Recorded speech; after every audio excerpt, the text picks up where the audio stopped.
It's time for Ball Talk with Sanford and Johnny. From what's happening on the blue at Boise State to the Mountain West and beyond. The biggest storylines, the best guests, and most outlandish opinions from two dudes who eat, sleep, and breathe college football.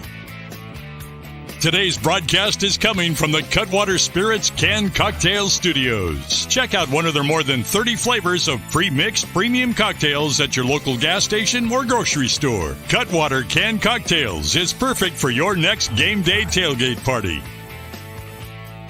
Ball Talk with Sanford and Johnny, featuring former Boise State quarterback and longtime coach Mike Sanford, and KTIK 95.3 FM The Ticket's Johnny Mallory on Bronco Nation News. And welcome to another edition of Ball Talk, Season 1, Episode 6. Hard to imagine, Coach. We are flying through this season. We got great stuff, obviously, to talk about. Let our audience build up a little bit. Mondays at 8 on YouTube, Bronco Nation News. That's your spot, Ball Talk, Sanford and Johnny. Coach Mike Sanford watching football in a way he has not for like 20-plus years and giving us all that information on each episode here on Ball Talk. Coach, what's going on, man? How you doing tonight? I'm doing good. How you doing, Johnny?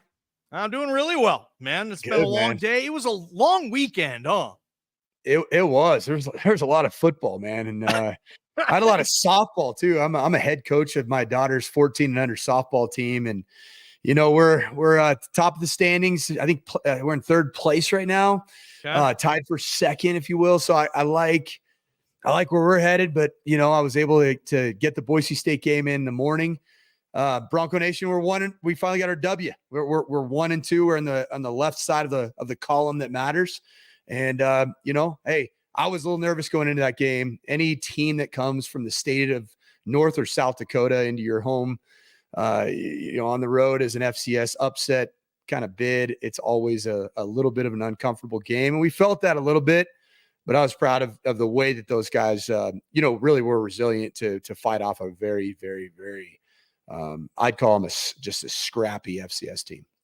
Yeah, I mean, and they struggled to do just about anything. I mean, anything that they had done well up to that game, they didn't do well on the blue. I mean, that's a good game plan from the coaches. That's the players executing it, and that's just being at a different level of football, if you ask me. So a lot of times when you see that matchup, the high-level G5 versus, mid-high-level FCS, everything has to go right for the FCS team to keep that a game, and obviously it didn't for North Dakota. We're going to get into some Sanford film sessions. He's going to break down the North Dakota win. He's also going to give us a look ahead of what he's seen with the San Diego State Aztecs and their first few games here, so I'm looking forward to that. We obviously have all of our questions. You guys can get your questions in for Coach. We ask that you first type question and then type your question so we can scroll through the comments a little bit easier here on Ball Talk. So our pick six will come up. We'll do a bunch of good stuff tonight. But as we like to start things off here on Ball Talk, let's get this going with the mic drop. Hit it, Coach. All right. The mic drop this week is going to be all about a word, a phrase, two words, if you will, that I think all of Bronco Nation and a lot of fan bases around the country are wanting from their respective rosters. And it's the age-old youth movement, the youth movement. And obviously there are some extremely exciting players that Bronco fans like myself are really excited to see more of. And let's not forget that youth movement does include the likes of Ashton Genty, Taylon Green. He's a redshirt sophomore. But when I think about the true youth movement, I think about the Ty Benefields. I think about the Prince Straughns. Eric McAllister's a guy that's only a redshirt sophomore, and you saw him go over the top multiple times on Saturday, which was really good to see him running by and making plays down the field. I also think about our offensive line, these Roger Carrion and Gage Casey, excuse me. And then of course, Breezy Dubar coming in and providing a spark. The youth movement is very exciting. I think that there's a lot of positive outlook for what's to come. for Bronco Nation, what's going to happen on the blue and away from the blue. But the problem with the youth movement is if you do it too much, or if you're forced to do it too much, you're playing with a young roster. And I personally can speak on that from experience multiple times. When I've started, more than half of my starting 11 were in that freshman sophomore category. Last year at CU, we were in the stretch. We were at, I believe 7 or 8 were redshirt freshmen or freshmen at times throughout the year. 2 or 3 were walk-ons. Western Kentucky, I took over after Jeff Brom had done such a fantastic job at WKU. Yeah. Look at our roster, 18 of 22 new starters. The bottom line is if you go full youth movement, you've got to be okay with the ups and downs and the adversity that's going to come your way. Some of the games that you're supposed to win, you might not win because you learn by playing games and not just playing 1, 2, 3, up to 9, 10 games. You learn from playing seasons, and you learn from mistakes that you made as a redshirt sophomore that benefit you as a redshirt senior. And so I think there's a balance that you have to strike. And I think, Coach Avalos, Bush Hamden, Spencer Danielson are slowly implementing what I would call the youth movement. And what's good about that is rising tides raise all ships. I mean, that's what in the harbor, and that's what is happening. The 5th and 6th year players whose performance hasn't been up to par, even that they would admit, is that some of those youthful players that are kind of nipping at their heels, that's going to only elevate their level of play. But before we get a little too wild, Johnny and Bronco Nation, and want to bring the entire youth movement, you've got to understand that you're going to deal with there's going to be some bumps and bruises along the way. There's going to be some tough days. There'll be some exciting days and some exciting plays, but there is going to be that learning curve that you should expect. So youth movement, really exciting. Also, buyer beware. That's all right. Well, with the youth movement in practice, say fall camp, typically the veterans just outperform the youth movement. I mean, do these conversations, and how do these conversations go on during camp? Like, for an example, let's just say there was a conversation. We really love what Prince Strawn is doing, but Billy Bowens has been here 6 years. He knows everything we're trying to do. And in camp, he's outperforming him, or even if it's a dead heat, we're going to go with the vet. Does that typically happen coming out of fall camp into week 1? It does. Those you try to simulate, obviously, in fall camp, live scrimmage situations. Ideally you have it in front of fans so you can see how some of your youthful players are going to perform under the lights with fans there. Some of it too is just seeing the consistency. Are there emotional swings for some of these young players? A lot of these 17, 18, 19-year-olds are away from their mom and dad for the first time. And I know that doesn't sound like much and you should suck it up, but there's a reality as a coach that you're acting as a father and even a mother figure in sense that it might be missing because they're away from home for the first time. So we have to weigh that as well. It's like, how are they doing, like, socially? How are they doing emotionally? And then how are they implementing what we're installing on a daily basis? And, I think that's why we install plays as, coaches kind of in small parts. It's like day one, there's usually about 12, to 15 brand new concepts in the run and pass game. Then day 2, it kind of comes along. And usually the freshmen kind of show a lot of promise in maybe those first 2 or 3 practices. But when you get to install 9, 10, and now all of a sudden you're looking at triple digits of concepts, schemes, formations, motions, you start to see kind of that freshman deer in the headlights look. And you start, wondering, are they going to be able to get out of that and be able to perform at a high level? And I think those are the ongoing conversations that happen not only back in fall camp, but are continuing to happen with the coaching staff at Boise State. All right, well, let's get right into it. 42-18, you talked about the victory, your mic drop tonight, the youth movement of this football team. Let's run the Taco Bell Sanford film session. Taco Bell, make a run for the border. Yo Quiero, Taco Bell, we love you. What you got, Coach? Here we are. Opening drive, a scoring drive for the Broncos. Loved Talon being decisive. Covered what they had thrown out there, and there was no hesitation for him to get to pay dirt. I love the pressure early on. Tommy Schuster was a 77% completion percentage guy, and it went down dramatically. My man right here, Prince Strawn, with his debut catch for the Broncos, back shoulder throw. You can see the length, you can see the athleticism, the dexterity, and the ball skills. Ashton Genty, touchdown. It seemed like touchdown after touchdown. Had a phenomenal day, carrying the load as one of the top 5 overall players in college football, yards from scrimmage, and running behind a very experienced offensive line. This was a critical play, 14-6 going into half. This could have been a huge swing. My man Tommy Schuster, don't know what he was doing there, but what I loved about that snap is Marco Notriani got deked out a little bit initially, but then retraced and never gave up on the play. And then right before half, all of a sudden it goes from what could be 14-13, 14-14. Boise State drives the ball down, and all of a sudden now it's 21-6 going into half. There's a statistic that if you score in the last 2 minutes of a half, you're 75% more likely to win a football game. Wow. North Dakota had an issue with snaps all day. For whatever reason, I don't know if it was the enormity of the crowd. Kudos to Bronco Nation, but the snaps were abysmal.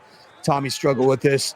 This is one of the most positive signs that I loved is Taylon Green finding a one-on-one matchup, getting a pre-snap look, even freezing the safety, and then throwing an absolute strike to Eric McAllister, who's going to show up here again with Mad Dog in a second here. But you can see here, another touchdown. Now we get it to 35-18, Ashton Genty from the Wildcat. We're just about unstoppable in those situations so far this year. Pressure on pressure. Tommy, this was just about the end of his day. Called it a day after this. Loved Mad Dog Madsen. Great era under that throw. Eric McAllister was absolutely eating throughout the course of the day, and I think that was a big confidence boost for him, not just as a possession guy, but as a down-the-field guy. Boise State with an impressive 24-point victory against the North Dakota Fighting Hawks. It was nice to see, and I like how you detailed, and we looked again at that touchdown pass Taylon Green had to Eric McAllister. Like you said, he looked off the safety. You said he caught the coverage. You could tell in pre-snap. And then all of a sudden you start taking a lot of this stuff on your plate, coach. You start eliminating some of that stuff on pre-snap. It's a lot easier just to play catch, right?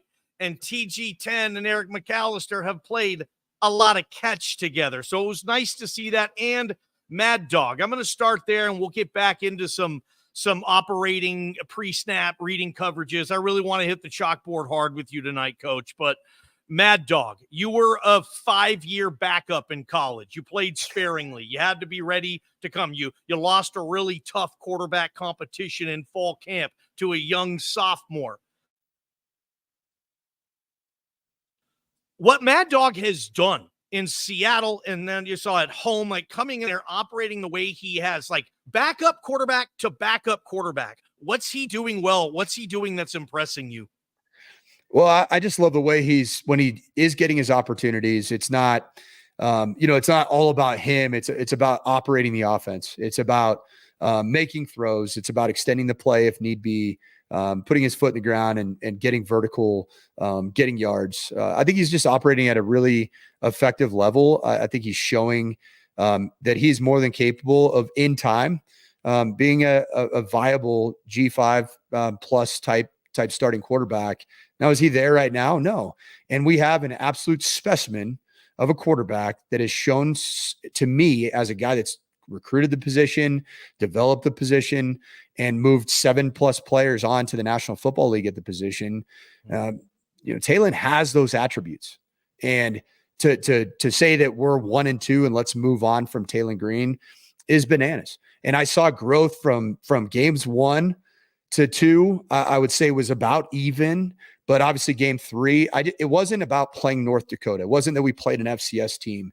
It was the decisiveness that he had, the accuracy he had in more the short and intermediate game that had eluded him a little bit earlier, I think, in the first 2 games, and then taking those shots down the field, all the while using his legs as a threat. And I think that Boise State, to win a Mountain West championship, Taylon Green is going to have to be able to run between the tackles.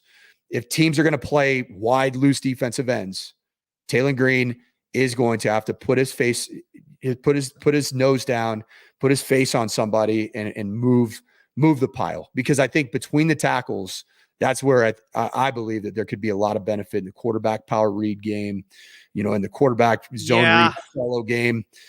So I think there's a lot of benefit there. QB power scares me, and I'm sure it scares coaches a lot too. Does the fact that you love what you see in QB2 maybe make it a little more easy for you to maybe put TG10 in more of a harm's way when you're talking about QB power? Well, I mean, think about this. Colin Klein, 6'5", 6'6" at Kansas State back in the 2000s. Yeah. Now the offense coordinator at K-State. Tough day at the office at Mizzou for old Colin. But he was a starting quarterback for 3-4 years. He wasn't built as well as Taylon Green. They ran quarterback power read over and over and over with him. At the bottom line, if you want to win a championship, you've got to play to the overall skill set of your quarterback, who's the most important player on the field. Mm-hmm. And I see him as a guy that, quarterback counter, quarterback power, when you get into conference play, and now it really matters. Now we're playing to win a conference championship, which the Broncos haven't done but twice in the last 8 years. Yeah. Am I right in saying that? Yeah, I think they've been to the conference championship game several other times, but they just haven't brought it home. Yeah, and to be honest, as the young and cool kids say these days, for the next 9 games, it's a full send. It's got to be a full send, no matter what. Whatever attributes you have in your roster, you're going to use, and I believe that they will use those attributes, because Taylon is that kind of player that can change a game, and he can really learn to run physically, protect himself when he needs to. But that's a superpower. He's throwing the ball well down the field. Certainly last game, you run quarterback power read, all of a sudden you start having to recruit the safeties into the box, and then all of a sudden it opens everything down the field, and that's what I think is going to be able to happen. I want to talk a little bit about, some schemes. I see it on all levels of football that I pay attention to, and it feels like the teams that do this well, they do it often, and it's really hard to defend. And I'm talking about crossing routes. Feels like everybody is doing them. Like I said, what are your thoughts and philosophies on the crossing concepts? Well, there's so much history schematically behind all the different versions of crossing concepts. And I think one of the games that I think the whole world watched, to be honest, this past weekend, was the CSU Rams putting on a crossing route clinic in Boulder, Colorado. It's almost like you wondered why they called anything else besides some type of crossing route, which they did ad nauseum. I even tweeted out that they made Hal Mummy and Mike Leach, God rest his soul, proud with the mesh clinic that they ran. And, the interesting thing about CSU is that literally on their staff, between, Jay Norvell as the head coach, he comes from a West Coast offense background, highly influenced by the West Coast offensive minds like Bill Walsh and Brian Billick.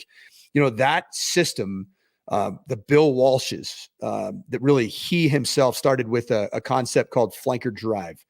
And flanker drive always had some type of basic concept on the other side of the field. And you would motion your flanker. Back in the day, they called the off the ball receivers flankers. Yep. But you would typically motion a guy, short motion him down to be right next to the tight end, or you'd motion the receiver across the formation to get right next to the tight end. Use a bunch of ways to disguise the motion, or just line them up in a close split.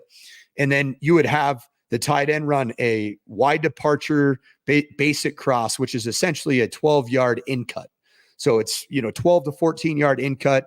And then that shallow cross comes right off the heel line of that widening basic cross as he starts his route. So against man coverage, you're building a natural rub. Now, the other side, the quarterback starting on the other side in his progression. Typically, that concept would have, an out cut and a go route by the outside receiver, and the quarterback would just look at that out cut.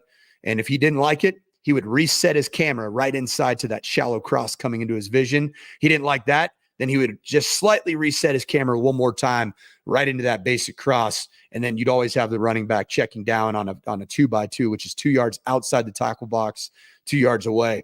And the West Coast offense was built all on spacing, and it was all on precision timing of your footwork, the route depth, the timing of when things shows up in the quarterback's vision relative to his drop.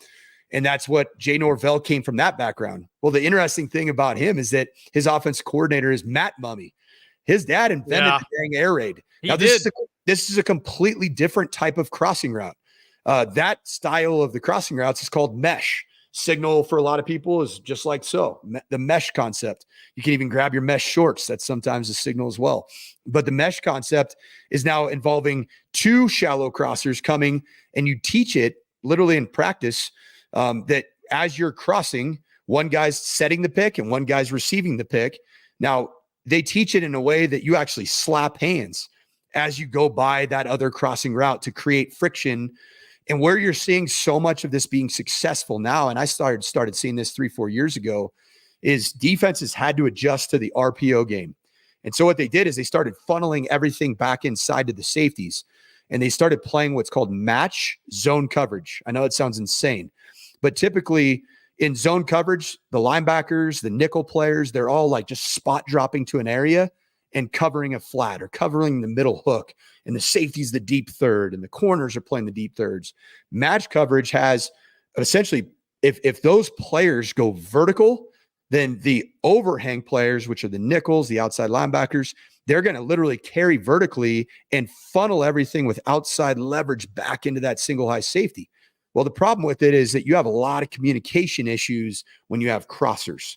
And so crossing routes were in vogue 20 years ago, 15 years ago, but then all of a sudden they went out of style because everybody was playing very effective zone drop coverage or man coverage that was really good, and they were working on how to defeat the shallow cross mesh systems. Well, in stopping the RPO game, all of a sudden now they made themselves weak defensively and schematically against all of the crossing concepts. It's such a freaking chess match with you guys, man. It really is. It fascinates me. Hopefully it does our audience here on Ball Talk too. I'm going to keep it on this Sanford, chalk talk session, whatever you will. Operating in pre-snap. I hear so many times in football, coaches really want their quarterback to get your work done before the ball is snapped. Know what you're going to do once you get the ball. All of a sudden, then the work is done. You just move and react and execute and get the ball out. Tell us about operating in pre-snap. What all goes on as far as, recognizing the coverage? I'll just give it to you and let's talk it up. Just the pre-snap. What goes on with that whole deal?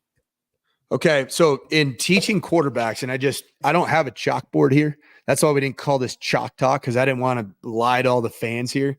But I did just chalk up a little bit of a formation here defensively. Okay. So as you can see right here, all right, this is how we teach coverage triangle. So if you look on this side of the screen, what do you notice what does that letter right there say? It says X. Well, it used to say C, right? Okay. So that would be the corner. But what did I do? I crossed them out, because guess what corners are? They're liars. They tell nothing about coverage. They come up and bump, and then they play off, and then they do it pre-snap, post-snap. So all quarterbacks, you should know, corners, they freaking lie. Don't trust them. They're a bunch of lions, sons of bucks over there. Okay. Now the real picture right here, all right, is what do you notice right here? Do you see that right there? That's an A for, he's the alley player. It could be a safety body. It could be a nickel body. It could be an inside backer who's kicked out, but we just identify him as the alley player because he's essentially playing midpoint between your slot receiver and then your tackle. So what do you notice about his location? Can he play the pass by his location? Yeah. Can he play the run? Looks like it. Yeah, absolutely. Right. So we call that guy right there, we call that the alley defender, because he is a run pass conflict player. And then the next guy, as we can see, is a safety, right? Safeties tell a lot of the story.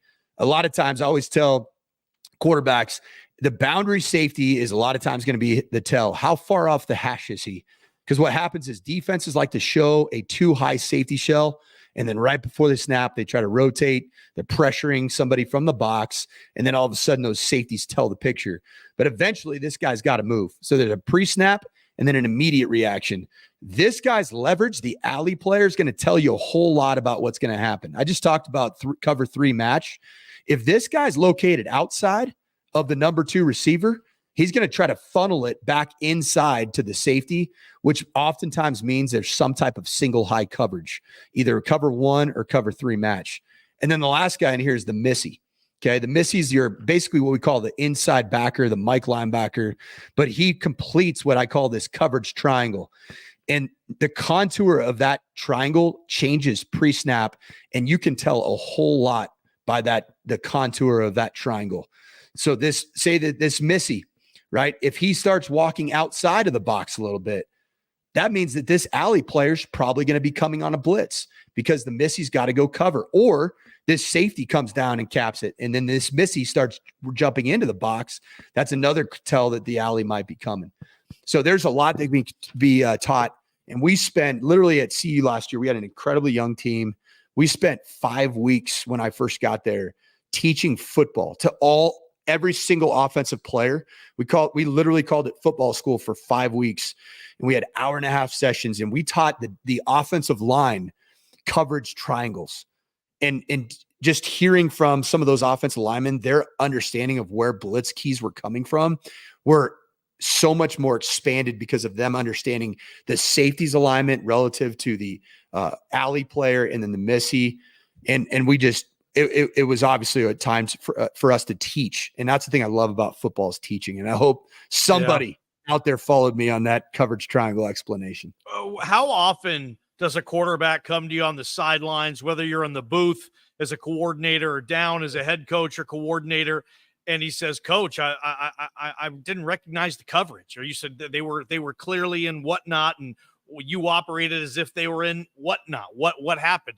Talk to us about that communication. I mean, it seems really complicated just sitting here for 5 minutes. I can't imagine actually having to go out and execute it at Notre Dame Stadium against USC on a frickin' Saturday night. Like, how often do these kids mess this stuff up? I mean, it happens a lot. And, some of these defensive coordinators are really good at teaching disguise to their players and understanding like what a quarterback's looking for. I'd say 20 years ago till about 5 years ago, I think the boundary safety told the whole story. Whether it was going to be cover 2, he was going to start sprinting towards the sideline with width and depth. If it was cover 3, he was either going to rotate to the middle of the field at the snap or straight downhill into the box or just outside the box at the snap.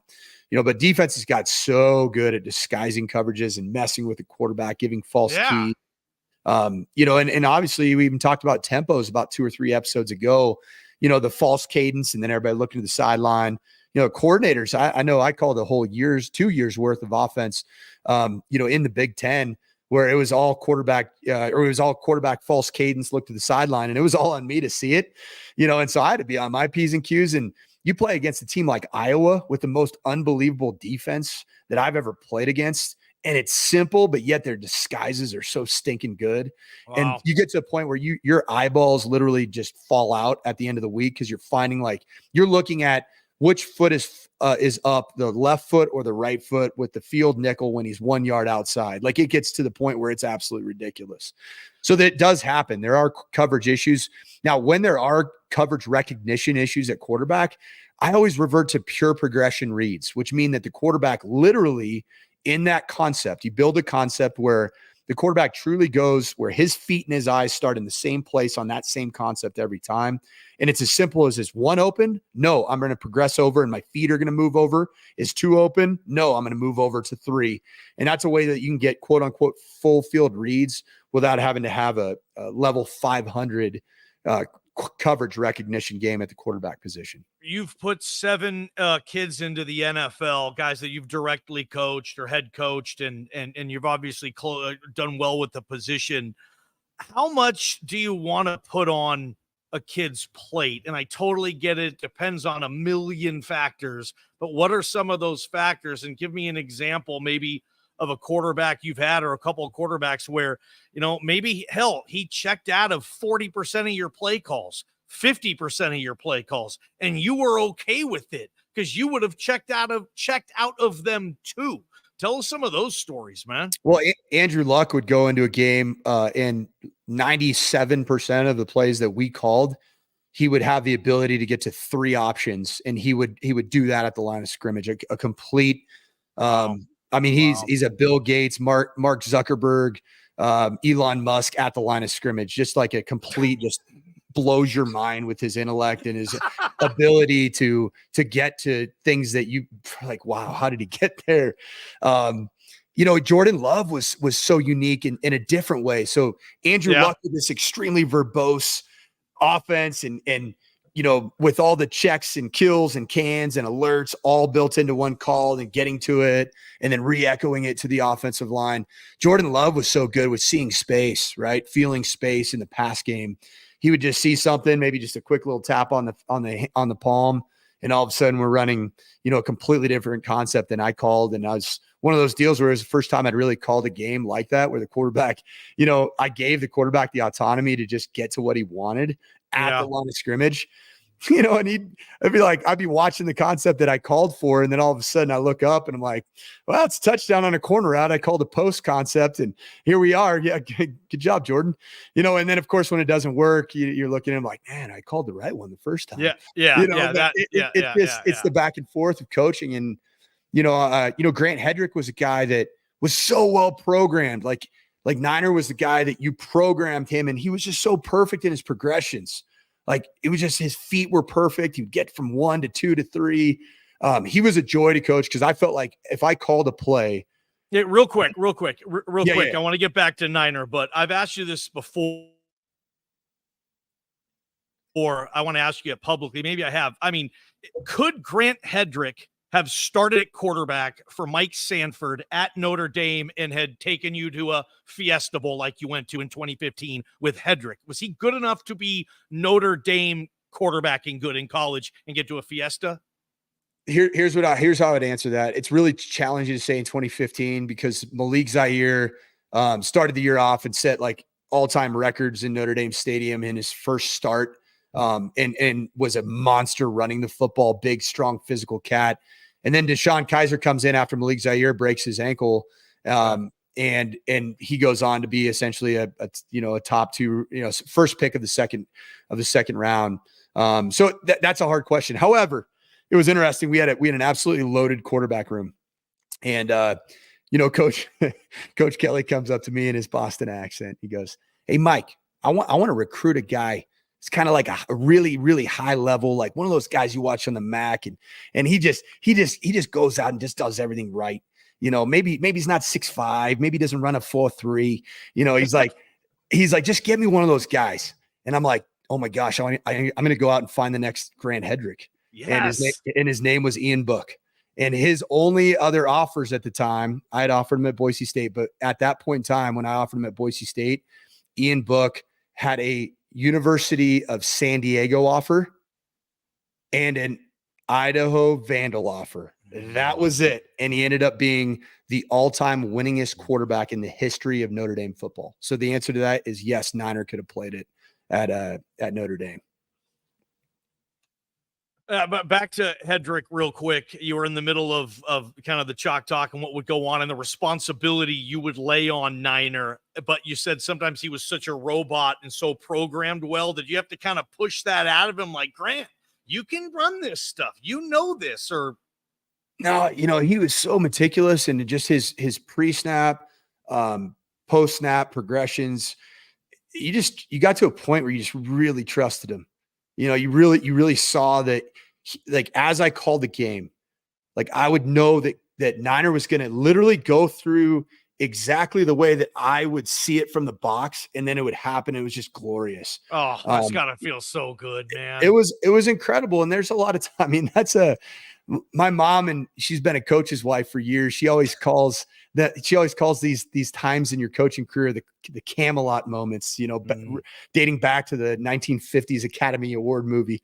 But as a quarterback coach, offensive coordinator, calling plays for Grant Hedrick was a Camelot time in my life. Wow. Just because he literally did everything exactly as you coached him to do. But then he also started really just tucking the ball and taking off when he felt it. And it was awesome. It was such a great combination. Yeah, that was a wonderful time, that 2014 Fiesta Bowl, still trying to get back. And it's funny, some quarterbacks just get better as time goes on. Grant Hedrick's one of those guys. His legend grows every year. Boise State doesn't go to a Fiesta Bowl or whatnot, which is, 9 consecutive years. So I love, and Grant, I know Grant, you know him a lot better than I do, but he's such a good dude, man. Like, I need anything, Grant's right there, and you even more so, like, he'll come on our show on the drop of a hat. He's just a great dude.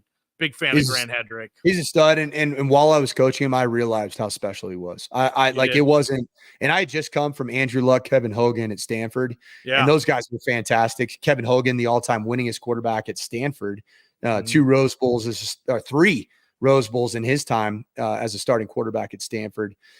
But, I loved just to be able to call a play and literally I knew exactly what was going to happen in terms of how Grant was going to progress through it. And it was so fun to watch.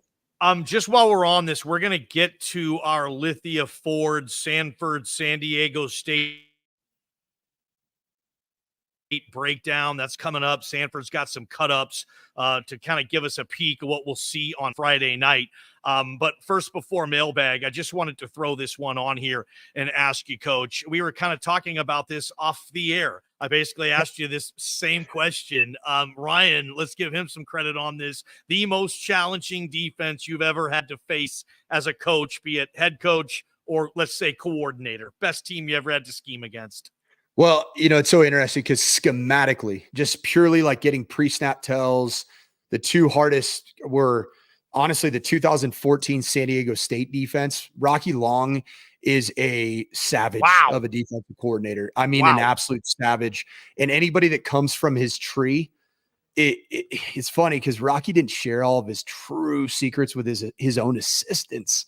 Like, so a lot of guys didn't know exactly what was in Rocky's mad scientist brain. That's crazy, dude. Yeah. I mean, it's funny because you see a lot of these guys that have been with Rocky have moved on. Zach Arnett, I believe, at the head coach now at Mississippi State, if I'm not mistaken, Danny Gonzalez, at University of New Mexico. But there was just something different about Rocky. One of his earliest disciples was Bronco Mendenhall.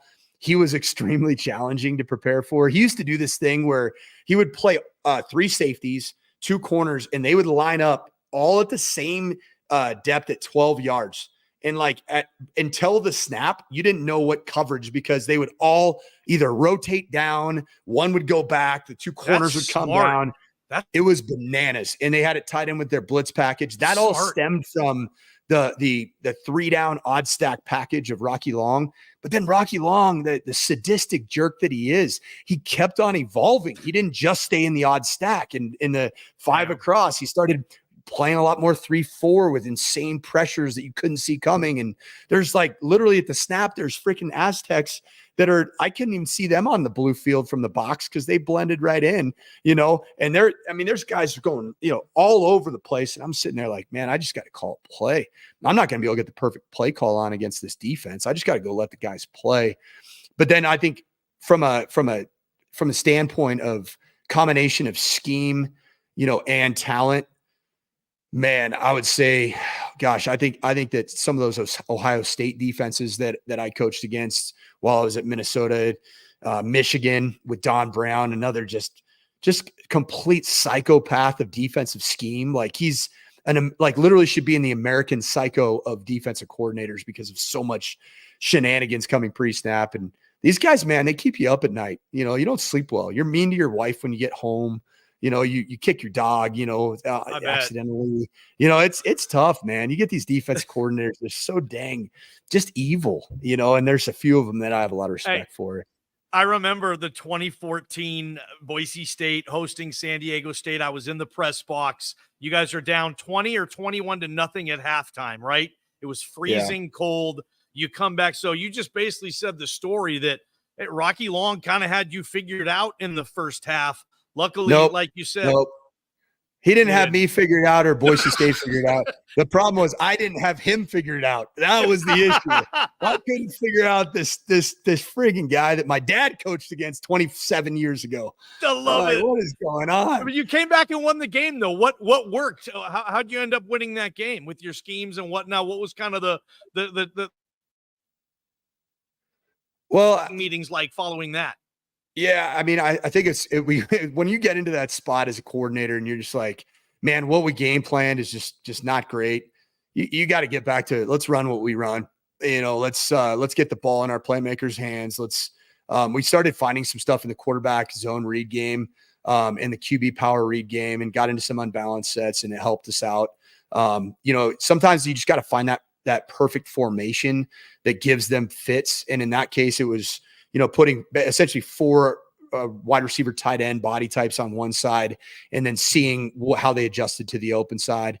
And that's what we ultimately did in that game. It was a great game. Obviously, you guys won the Fiesta Bowl. All right, let's get to the Lithia Ford Sanford San Diego State quick, breakdown, Johnny. Coach. Roll a clip and tell us what you see. Real quick, this is my guy right there, Nathaniel Wilder, the debut of my shirtless fourth quarter. And I'll tell you what, man, that took a brave man, Nathaniel, because that game was probably one of the coolest games I've ever coached in. It was like an 8:40 kickoff, too. It didn't get over till midnight, and it was freezing. That's what I remember about that, too. All right, you ready for some San Diego State talk, man? Let's roll. All right, so San Diego State, Oregon State. Oregon State truly is, I think, one of the best offensive line, defensive line groups in all of the Pac-12. I think what you saw here is just Jalen Maiden, this quarterback, having the ability to extend plays, with his feet, design quarterback run game. A lot of people doubt his ability as a drop back passer, but you see right there, threading the needle, finding his tight end. His tight end's a very good player. This is what you're going to see a little bit of right here. Just uneasiness and just pocket movement. There was an opportunity for Jalen Maiden right there to step up in the pocket, and he didn't. He starts drifting backwards. I call that a negative reset. And here he goes again, uncomfortable in the pocket. That ended up being a four-man rush for Oregon State. And for that to be able to get home, this isn't quite the San Diego State offensive line that we've probably seen over the last decade. It was a sack fest, and understandably so. Oregon State has that kind of front. Trent Bray, their defensive coordinator, brings unbelievable amounts of different pressures. But I just don't like his pocket movement, and I think this is going to be incredibly important for this game for Boise State to light him up. Let's make him feel uncomfortable on his home field.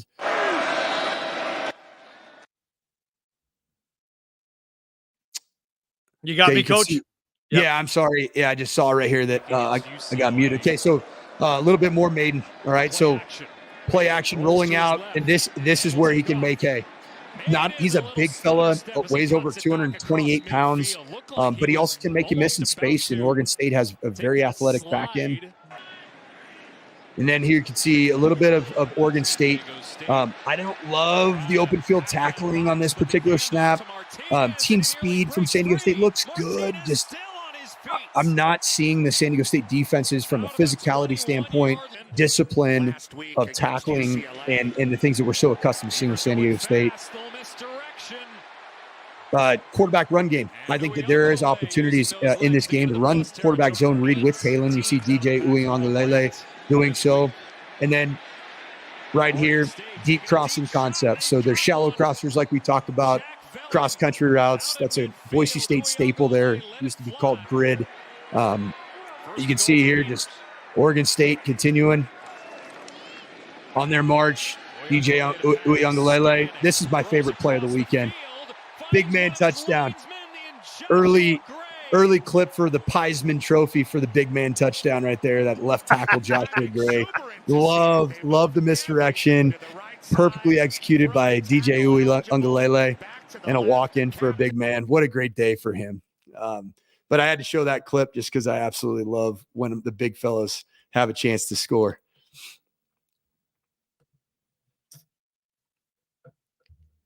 That's cool, man. Just overall thoughts. You've seen Boise State play. You've seen San Diego State play Friday night. All that comes with that. Just where are you with this game right now on a Monday? It's a Friday night game, 8:30 kickoff, 7:30 Pacific time, prime time. I remember these games. I always think that every one of my coaching buddies across the country is watching because they're going to bed, before their games in the morning, and all the meetings are usually done by the Friday night game. So a lot of eyes are going to be on this game, and that's, exactly what Boise State, fan base and the team want to see. This is in my opinion, the best Thursday, Friday game, in my opinion, of this weekend slate. I think San Diego State is tough. They're physical. I think for almost a decade, I think that they cornered the market on physicality, O-line and D-line play, being the tough guys on the block. Brady Hoke's cut from the same cloth as Rocky Long. But, the stories of Rocky Long going through full workouts at 71 years old with his entire team in the weight room and just blasting, just doing bench reps and squats and throwing around 275 pounds on the cleans. There was a mentality that Rocky brought. And I think that this is it's in the same vein. I just don't see the dominance physically. They have been tested, though. They have had some really challenging games. They have 4 games under their belt, played in the week 0 in a tight game against Ohio U, who's proven to be a pretty good ball club. Just got a big win, upset win this past weekend. So I do think that this is a battle-tested team with a quarterback that they're not completely confident in, and trying to run a pro-style offense with a quarterback that's really built for the quarterback-driven run game. So I think they're an interesting test for Boise State. I think this could end up being a semi-low scoring game just because of the nature of San Diego State's defense, holding Oregon State to 26, in Corvallis, impressive. San Diego State's offense hasn't hit their stride. So I think it's going to be very important for us to take care of the opportunities that we do have to hit explosive plays. We've got to connect on those. All right, one more quick one. This one's for BJ too. You can bring yourself into the conversation, BJ. We're going to get to the pick six in a second, but Bush Hamden started the game on the sidelines. It's the first time Bush has ever OC'd from the sideline back in the booth, where he's admitted to being much more comfortable. What do you think went on with that, and how big of an issue was it, I guess, for Andy, to have his OC with him there on the sideline rather than being up top, even though Bush maybe feels more comfortable up there?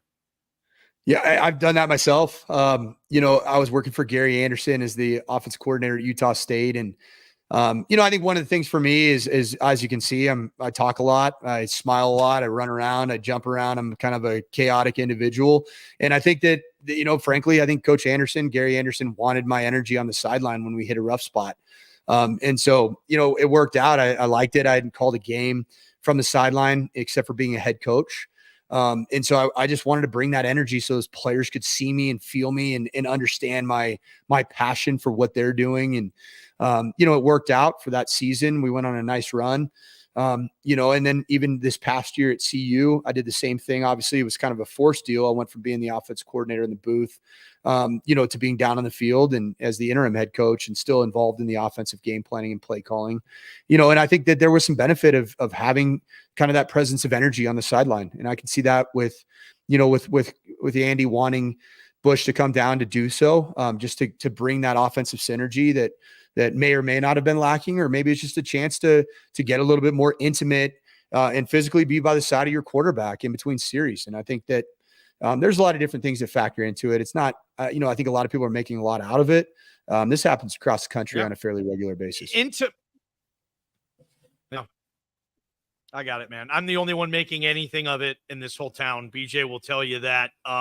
BJ, welcome. Are you about ready for the pick six?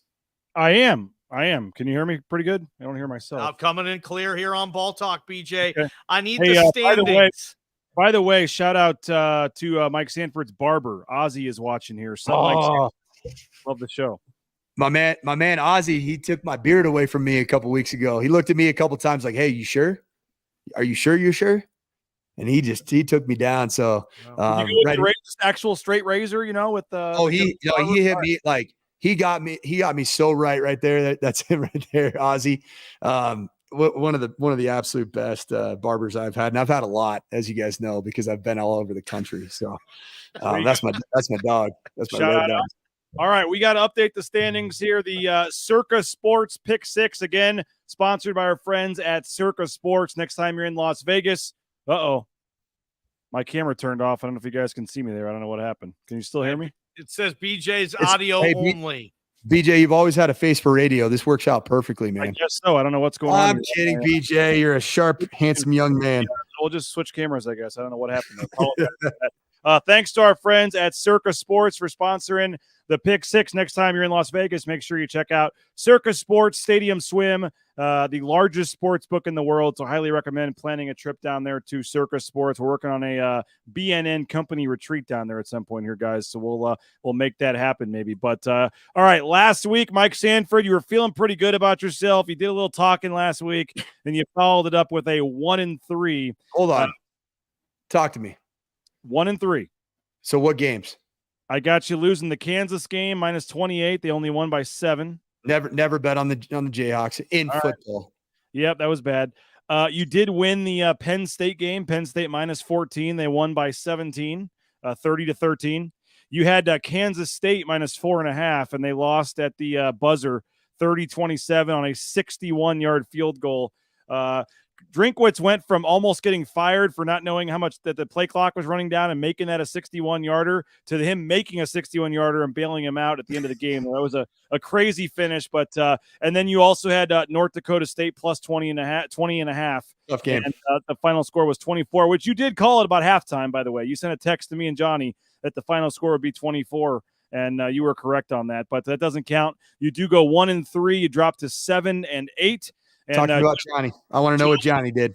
Johnny had Ohio State -28.5. They won 63-10. So he was a winner there. He had Washington -16. They won 41-7. That's a winner there. But he had Colorado -23. So that game went double overtime. You did lose that one, obviously. And then he had Boise State -20.5. And they covered that, obviously. So 3-1 for John Mallory. The updated standings, it is a 2-game lead. John Mallory 9-6, Mike Sanford 7-8 as we hit the next week here in the season. So Johnny, you went 3-1. We will give you the odds here. We'll get the background music going. And first pick here is John Mallory. Yeah.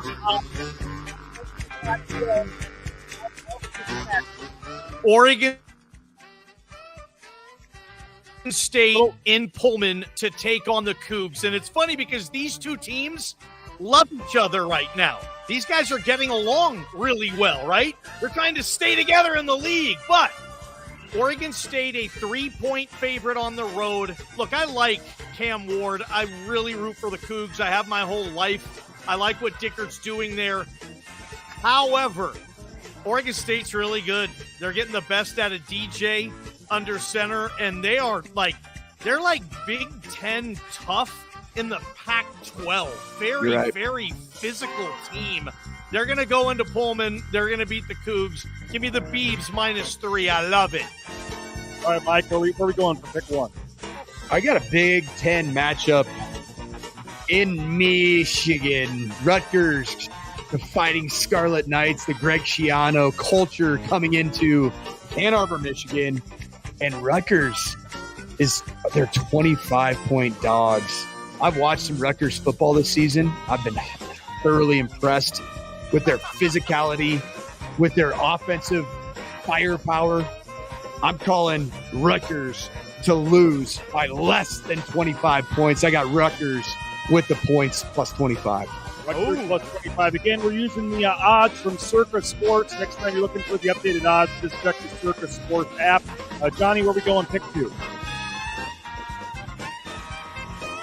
University of Alabama at Birmingham. Trent Dilfer, first year on the job. He will have his most difficult test ever as a coach. He faces the Georgia Bulldogs.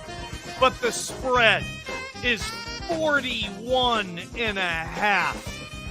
I don't even think Georgia wants to cover this. I just think they want to get healthy and rested.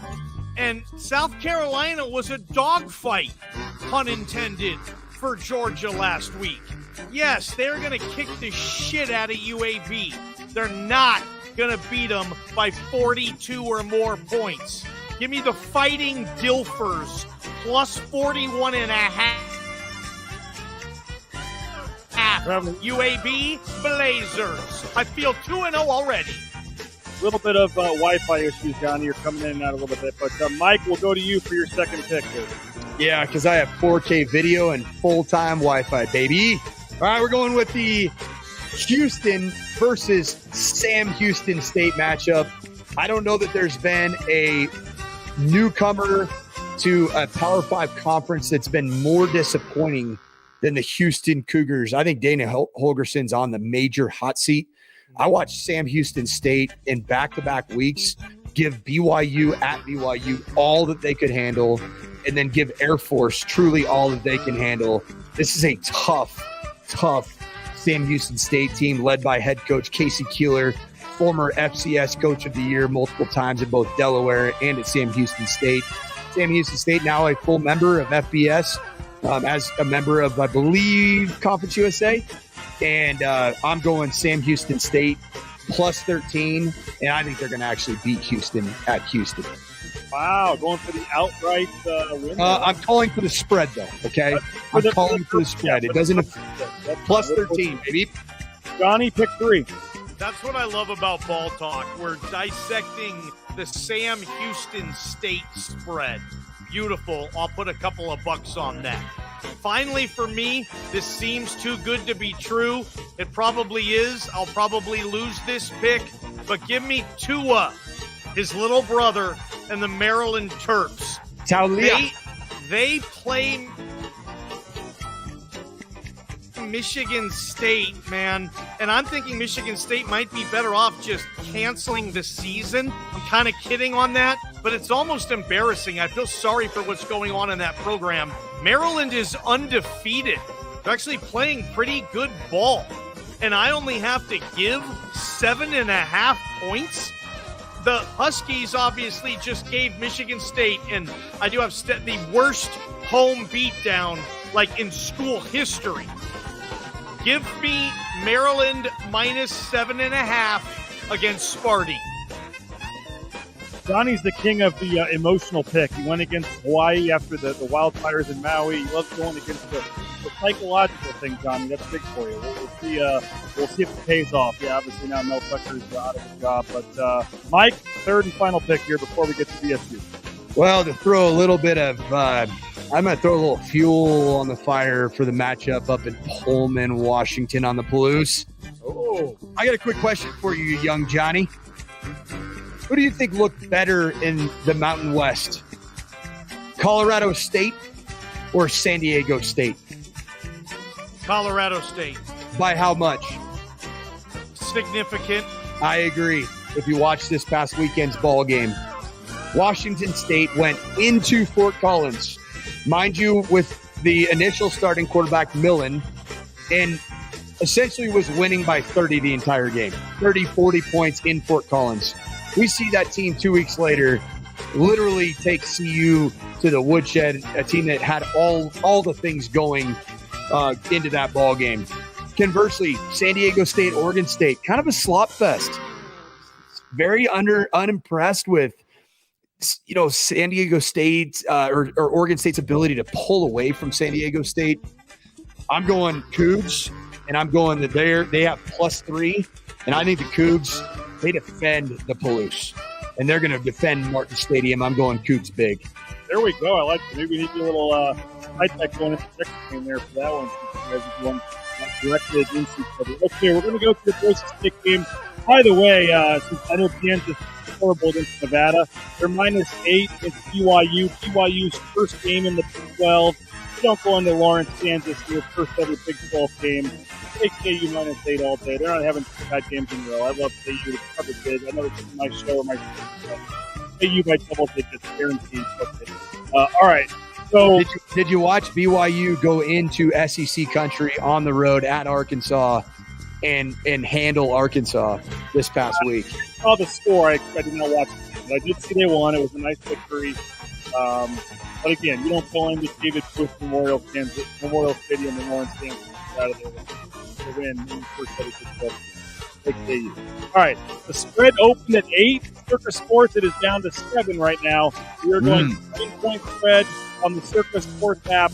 Boise State is favored by 7 on the road, which some people thought was a little high. This line first came out at 8, it's down to 7. So, taking the current line at the time of the show on the Circa Sports app, Johnny will give you the honors here.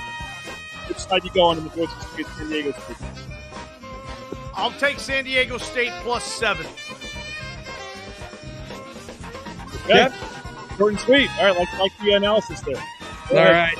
Something that hasn't been done very often around here. I don't have a lot of confidence in this point spread on either side. I think this is a bit of a toss-up game. I think it's going to come down to, late game execution, whether that's a 3-point win or a 10-point win. I don't know, but I do think that this game right now is set as the over is set at 45.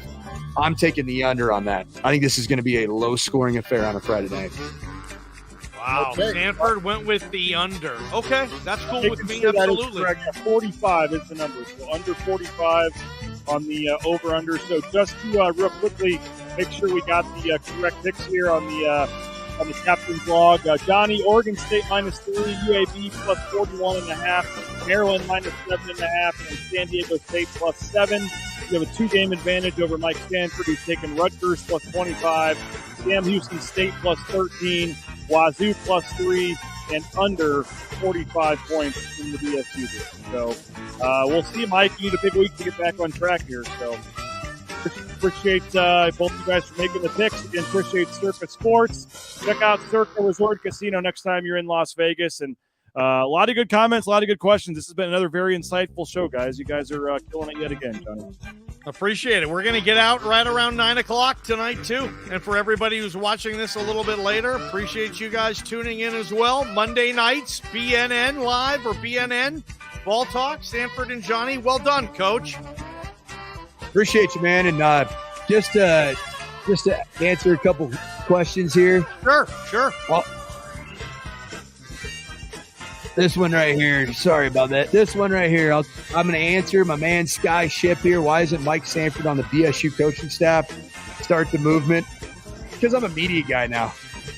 I'm just a regular streamer, and I'm on radio shows in Colorado. I'm just a media guy. Just a talking head. That's the real reason. And because also I'm an elite 14 and under head softball coach, 3-1 on the season. So that's why I'm not on the BSU coaching staff. I love it, man. Was wondering, Johnny. All right. Anything else you want to answer real quick? You're on there, Coach. If not, let's go to let's get back in the lab and see you next week. Last one right here. Drop the mic on this, pun intended. Do you prefer BK's chowda or Southern accent? I love BK's chowda accent, and it comes out when his boys from Boston came in for every weekend game. We'd go up to the hospitality suite, have a toddy or two, and man, that you heard that real Boston drawl, like a Matt Damon, Ben Affleck movie. Best hospitality suite you've been in college football. I bet Notre Dame's close. Oh man, BK doesn't do it small, man. BK he's a really, honestly, an incredibly fun guy to be around. And some of those Friday nights before games, we'd be watching the games like Boise State, San Diego State, and he'd always look at me and be like, "Hey, Sanford, what's going on with your Boise guys, man? They clearly miss you right now. You want to go back? I don't really like you anyway. You want to go back?" Hey, what about when Brian Kelly started talking with the Southern drawl? Did you get that? What did you think? Oh, I heard it. Now I'm going to be honest. When I was up in Minnesota after like a year and a half living there, I started going with, it's a cold one out there today. Oh. I mean, it just does happen a little bit. It might've been in the first couple weeks of him being there. So, it does happen. You get it around enough people, it starts becoming part of what you do. So I'm going to stick to my kind of my SoCal, Idaho, Colorado, kind of shtick. As long one as more thing. They've been talking a lot about Ty Field, nickname Buck. A lot of people think like he's just played too well to keep off. You've been in these situations, I'm sure, where a true freshman coach just frickin' pops. And we got to play this kid. We like what we have, but we still need to play this kid. What do you think Spencer Danielson and his defensive coaching staff, how are those meetings going about how and when to play Buck? Well, because I'm a member of the media now and I don't have any insider sources anymore, which is perfectly okay. I just read tea leaves like the rest of you do, Johnny and BJ.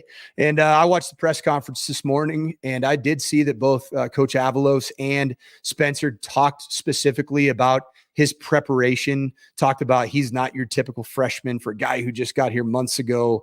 He's on a different level in his film study. That to me, that spells that the kid's going to be playing a whole heck of a lot, if not starting this Saturday or this Friday night. All right. Well, we will catch you. By the way, if you're still tuning in, me and Coach are starting to be able to operate the equipment a little bit better. Sorry for some Wi-Fi issues on my end. I'll have that fixed. But we might do some emergency editions of Ball Talk. So keep in mind if something happens or whatnot, Coach, I can see us maybe doing one of these on a Saturday night, late night, or something like that. So just to let the viewers know, you might get some secret episodes coming here and there, eh? I just promise you it will remain Ball Talk even after 10:30 on a Saturday night. It won't be Buzz Talk with Sanford and Johnny. You know, I'm 34 days strong. I'm doing 75 hard, no booze, 2 workouts a day, 120 ounces of water, sticking to a strict diet. So by the time I get up to Boise, Johnny, you're going to see me. Come on, man. Let's go, baby. The quarterback gun show. Hey, man, it's all I got. Is that Cam Newton? Is that Cam Newton or is that Coach Sanford? Look at those guns, man. Wow. Yeah. Hey, man, I think I'm a little bit more like Dak Prescott in his prime, just jacked, just dieseled out at Mississippi State, you know? Love it. Later, Coach. Great stuff. Great stuff, man. We'll see you again on Monday, brother.